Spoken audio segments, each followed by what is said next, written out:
Well, it's interesting because before I became a person who believes in Jesus, I was a person who believes in Socrates. And, Socrates was one of the dominant voices in my life, and ironically, one of the things I admired about Socrates is that he was willing to die for his convictions, Mm.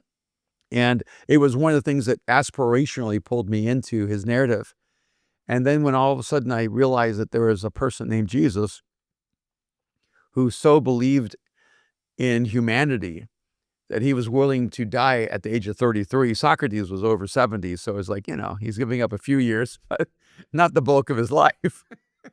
And, but here you have Jesus in the prime of his life, and his willingness without any hesitation to give his life on behalf of humanity was really compelling to me. And in fact, if anything, it's one of the things that seemed to me to be compelling enough to pursue it.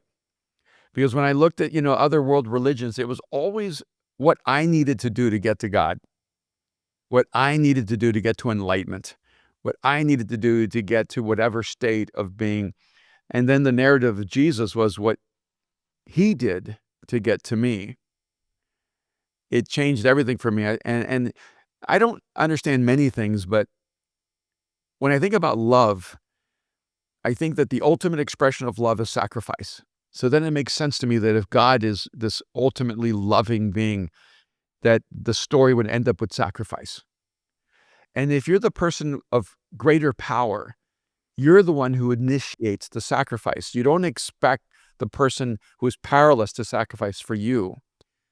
You who are more powerful sacrifice for them. So the whole idea that we had to sacrifice our lives for a God who was indifferent did not attract me at all. But the moment I hear this, that there's a possibility that God actually sacrificed his life on my behalf, it was at least really compelling. And I remember thinking to myself, if this isn't true, it should be. Because every human being longs for a love like this. And then the possibility that the love we're searching for actually is found in God was really, I guess it was overwhelming for me. Mm. And it really shifted the whole, I think, intentionality of my life. Because I feel like up to then I was trying to figure out how to be loved. I was trying to figure out how to have meaning. I was trying to figure out how to have purpose. And all of a sudden, now my life is flipped. I have now experienced unconditional love. I have absolute meaning and intention in my life. I can actually live from my value, not searching for my value. And it changes the way you walk into the room because you don't need anyone in there to accept you, love you, validate you. You're accepted, loved, and validated. And now you can just go and take on the great adventure of life. And does that sacrifice kind of replicate what we're supposed to do? Like, is that where we find that thing that's so meaningful that we're willing to chase it? It's something we're willing to kind of give our life to.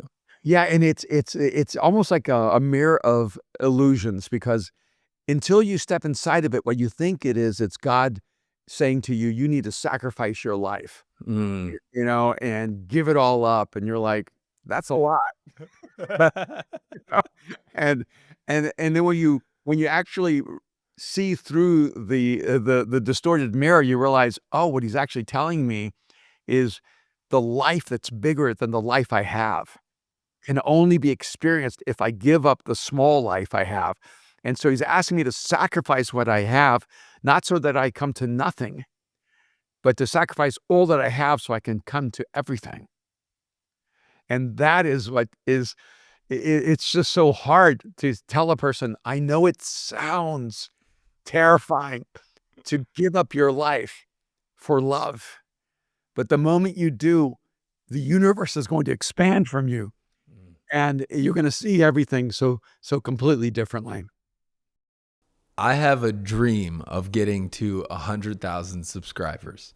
And it would mean the world if you just hit that button below, the red button, it says subscribe, and it's free for you to do. It would really mean a lot, and it allows us to keep creating this content for you. Thank you.